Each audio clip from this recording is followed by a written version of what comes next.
Hello everyone, welcome to Come Sit at My Table. We're Tom and Melissa and we do appreciate you being here today.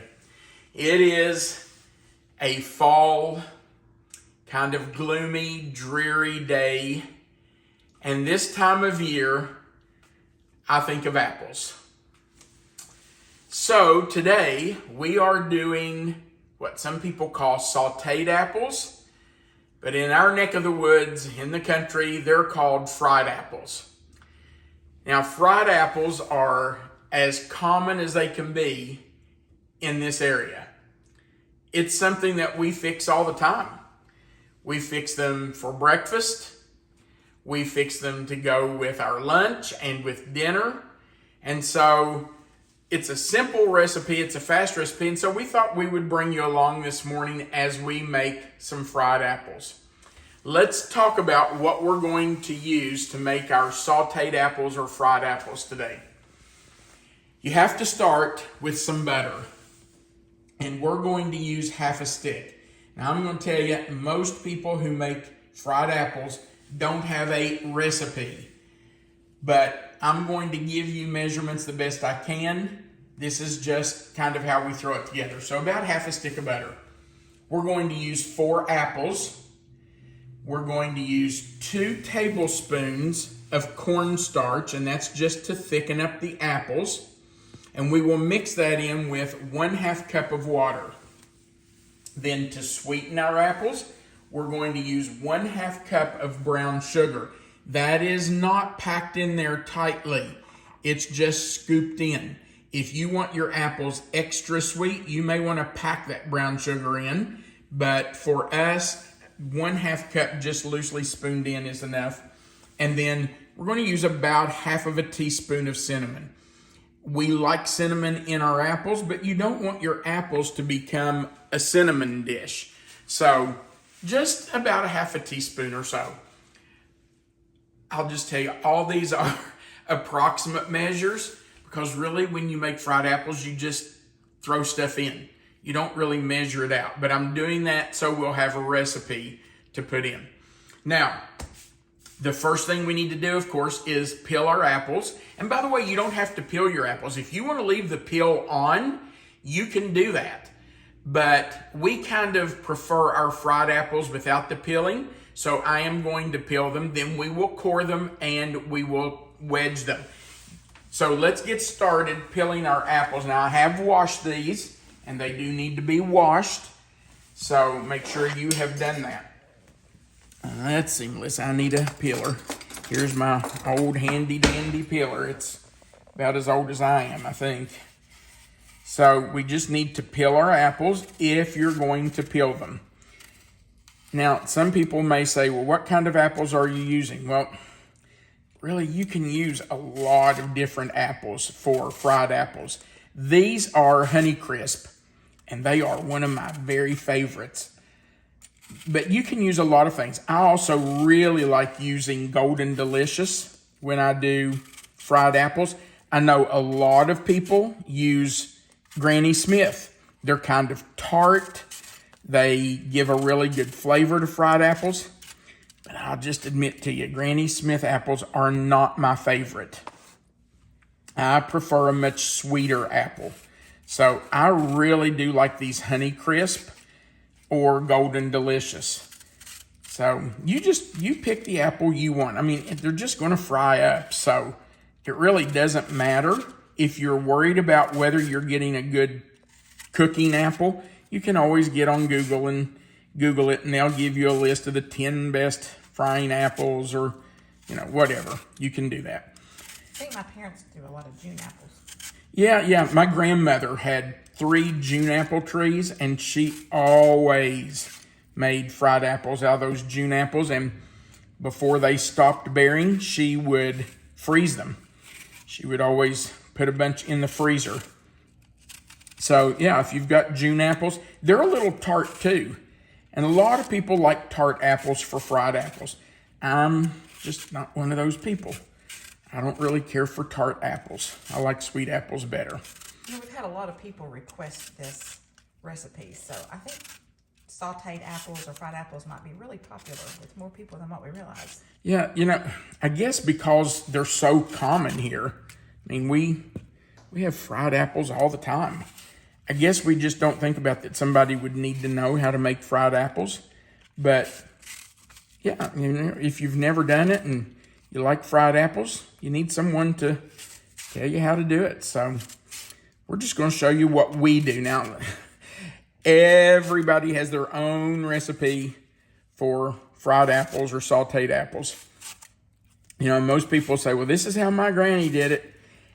And so that's how they do it, which, you know, I'm the same way. This is how my parents and how my grandmother did fried apples, so it's what we do. Okay, so we have our apples peeled. Now I have this little contraption here that you can core it and wedge it with all at the same time. You do not have to have that. Boy, look how juicy those are. You do not need one of those. If you don't have one, no big deal. By the way, that will all go to the compost bin. Minus the seeds. Minus the seeds, yeah. We have to take those seeds out. No seeds in the compost bin. And you may want to just take out that little hard spot right there in the center of the apple. You don't have to do that. But if you want to, you can. And I always make sure I get all the peel off of this, but that's up to you too. Now, once we get these peeled and wedged and ready to go, we will put them in the skillet with our butter. By the way, if these wedges are too big for you, you can cut the wedges in half again. We don't normally do that. Or if you don't want wedges, you can chop them up. Just cut them into chunks, you know, just cut it into 4 pieces or whatever. So, all right, let's finish working up our apples. Our apples are almost worked up. We've just got to finish these last couple wedges right here. Get this hard little center place out. And then we'll be ready to start frying.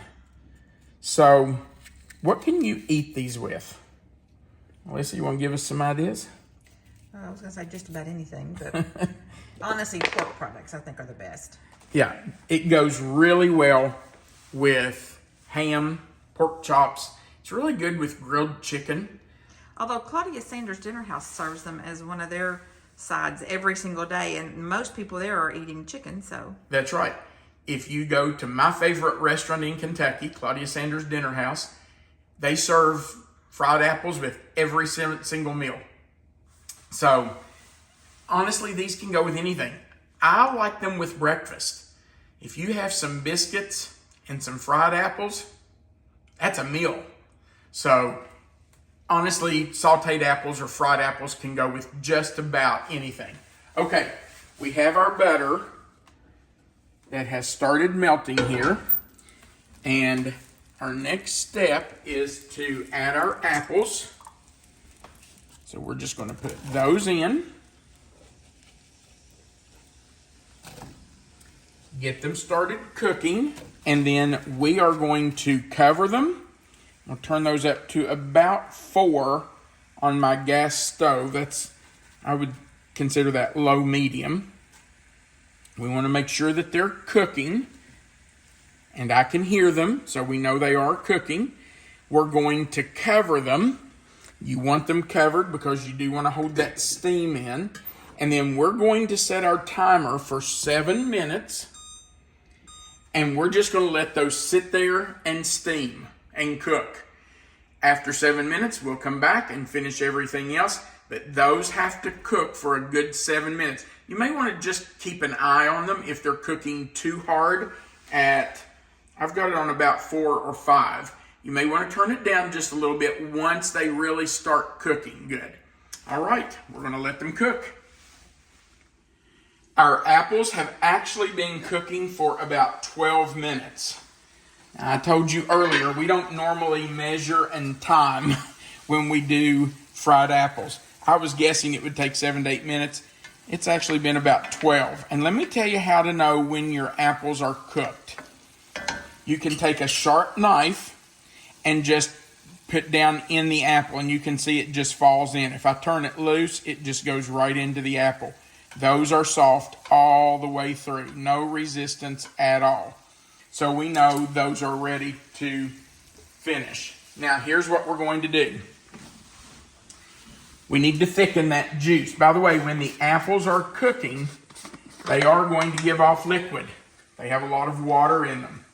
So we want to thicken that. And I'm going to take 2 tablespoons of cornstarch and put in ½ cup of water.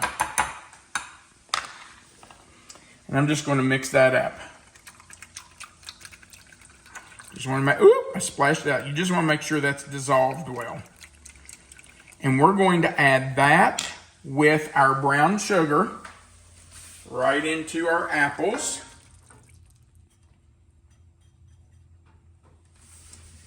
And we're going to add our ½ teaspoon of cinnamon.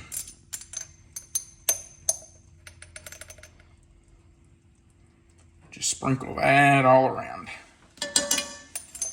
Now we're just going to stir that in. Let all that sugar dissolve and coat those apples. You just want to make sure everything's covered.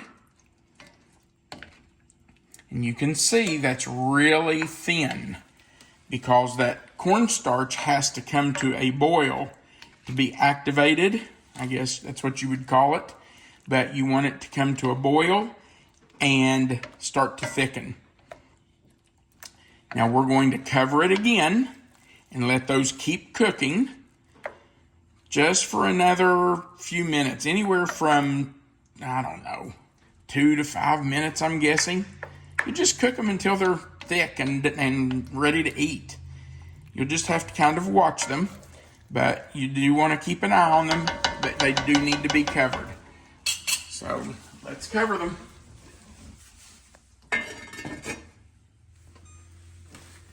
All right, our apples have cooked for about another 2 minutes, 3 minutes, just to thicken it up. And there they are. Don't they look delicious? You can see how thick the juice has gotten. And everything's coated. So we're going to do a little taste test. Now, Melissa and I are having these for breakfast. We do have biscuits in the oven. And the timer is set. Had to look to see if I'd set the timer. All right, babe. How about this apple right here to start with? Can't get hold of it. Looks like a good choice to me. We need some of that sauce right on top of it. We're not going to eat too much of this because we're going to have them with biscuits here in a minute. I don't want to burn you. Are you taking the first bite? Oh, I can take the first one or the last one, or it doesn't matter. All right, I hope that's not too hot.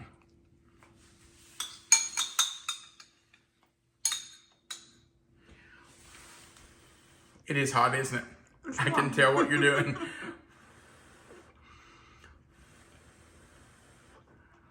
But it's very good.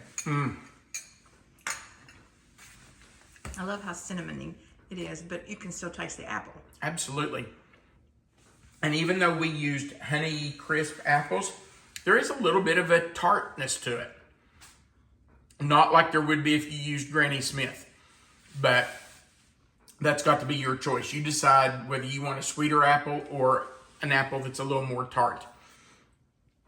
You can fix these just to have as a side dish. Put on your plate with some ham or pork chops or chicken or whatever.